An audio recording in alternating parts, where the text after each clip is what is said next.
बेगूसराय के सांसद सह केंद्रीय मंत्री गिरिराज सिंह ने कांग्रेस में मची भगदड़ पर हमला बोलते हुए कहा कि कांग्रेस पार्टी बहादुर शाह जफर की तरह मुगलिया सल्तनत की अंतिम कड़ी है, अंतिम फेज है। तो वहीं मंदिरों को सरकारी निमंत्रण से मस्जिद और वक्फ बोर्ड की तरह स्वतंत्र करने का समर्थन किया। गिरिराज सिंह ने कहा कि कांग्रेस पार्टी परिवारवाद का सबसे बड़ा परिचारक है। कांग्रेस पार्टी परिवारवाद का सबसे बड़ा परिचायक है।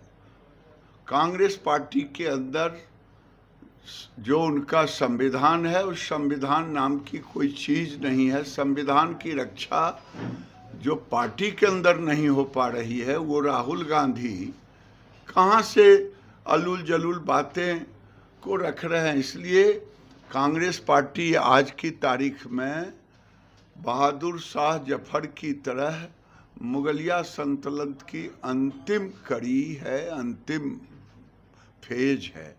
और कांग्रेस से उम्मीदवार भाग रहे हैं, चाहे इंदौर हो चाहे दिल्ली हो। दिल्ली अध्यक्ष इस्तीफा दे रहे हैं। ये डूबती हुई नाव है। इस नाव पे जो चढ़ेगा, मुझे तो आश्चर्य है कि कुछ लोग डूबती हुई नाव पर चढ़ करके अब उनको डूबना तय ही है। गिरिराज सिंह ने आगे कहा कि आजादी के बाद से ही सनातन धार्मिक स्थलों से ऐसा दुर्व्यवहार किया गया कि इन्हें राज्यों में इनके ऊपर ट्रस्ट बनाया गया।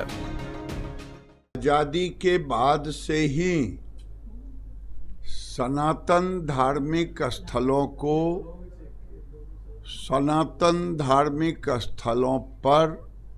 और सनातन धार्मिक स्थलों से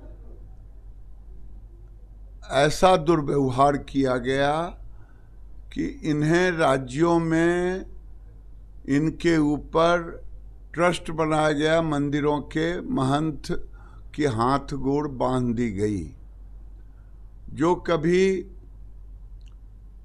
धार्मिक गतिविधि चलता था, सामाजिक गतिविधि चलता था, सनातन के उत्थान के लिए काम करता, वो आज सरकारी इंटरफेरेंस के कारण उसमें गतिविधि सब रुक गया। लेकिन वहीं मस्जिदों में, वहीं वक्फ बोर्ड एक ऐसा संस्था बन गया है कि पूरे बेगूसराय क्या, पूरे बिहार में, बिहार क्या, पूरे देश में वक्फ बोर्ड लोगों की जमीनों पर अपना अधिकार जमाने लगा। गिरिराज सिंह ने यह भी कहा कि आज एक जमींदार की भूमिका में सरकारी संरक्षण में उनके ऊपर कोई बंदिश नहीं है। हमें मंदिरों को स्वतंत्र करो। मस्जिदों और वक्फ बोर्ड की तरह ये मांग धार्मिक केंद्रों से सनातन को बचाने के लिए हो रहा है। मैं इसका समर्थन करता हूं क्योंकि अब मंदिरों के ऊपर बंदिश न रहे। बेगूसराय से संतोष प्रसाद की रिपोर्ट।